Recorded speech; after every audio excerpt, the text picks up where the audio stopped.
Bom, hoje a gente vai fazer uma coisa um pouquinho diferente. Quase uma análise forense, só que de uma deusa. A nossa missão aqui é pegar uma personagem super complexa de um mundo fantástico e tentar encaixar ela numa estrutura moral, que é ao mesmo tempo muito real e muito, muito antiga. E a pergunta central é essa aí. Se uma deusa caída do universo de Hollow Knight fosse parar no Tribunal do Inferno de Dante, qual seria a sentença? Onde exatamente ela se encaixaria? É isso que a gente vai investigar. E no banco dos réus, sentada, está ela, a grande mãe Seda. Para alguns, uma divindade, uma criadora, né? Já para outros, uma tirana e a grande vilã de Farlon. E só para deixar claro, a nossa ideia não é bancar o juiz divino, nada disso. É mais como pensar no inferno de Dante como se fosse nosso código penal, sabe? Um mapa super detalhado dos pecados que a gente vai usar para analisar as ações desse ser. Ok, então antes de começar a pesar os crimes, a gente precisa primeiro entender a natureza da ré.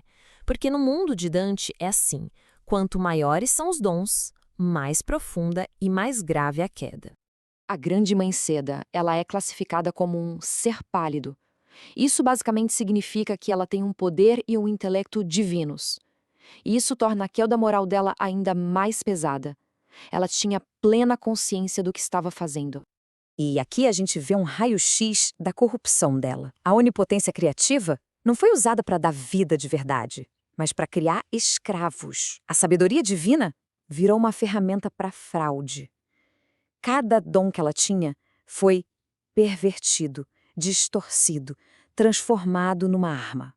Esse é o ponto central da acusação. E isso nos leva direto para o coração do caso, o crime fundamental, a colossal mentira sobre a qual todo o reino dela foi construído.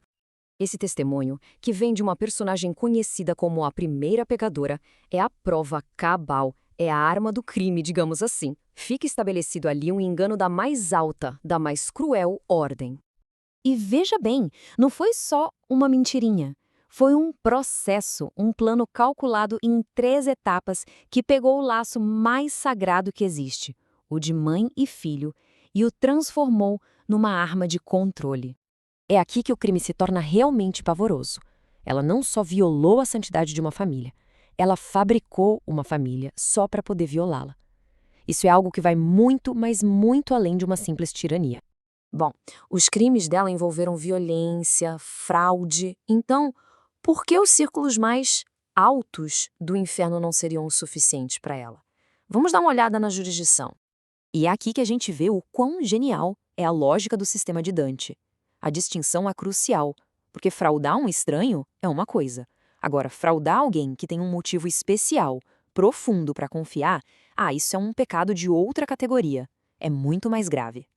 E essa única palavra, traição, é o que a joga para além do 8º círculo, direto para as profundezas congeladas do inferno. Então, depois de analisar as evidências e descartar as acusações menores, este nosso tribunal teológico simulado pode finalmente dar o seu veredito. Todas as provas, todos os caminhos levam a um destino bem específico. O 9º, o último círculo do inferno. Caína. O nome vem do Caim da Bíblia e é o lugar reservado para os traidores do laço familiar. Quer dizer, um encaixe perfeito para um ser que transformou a própria maternidade numa arma. E uma coisa interessante sobre as sentenças no inferno de Dante não é só punição, é uma forma de justiça poética, que ele chamava de contrapasso. O tormento é um reflexo perfeito do pecado cometido em vida. Ou seja, as maiores ferramentas dela em vida, a seda e a música encantadora do seu reino, agora se tornam os instrumentos da sua tortura eterna, poético e terrível. Aquele desejo narcisista de absorver, de possuir tudo e todos, agora encontra uma eternidade de separação e de vazio. Ela fica presa numa estagnação congelada, para sempre. No fim das contas, o destino dela serve como um aviso atemporal, né? O gelo do 9º círculo, na verdade, só revela a frieza que sempre esteve lá, no coração daquela cidadela dourada. A questão que fica é, quão fina é a linha que separa a proteção da possessão?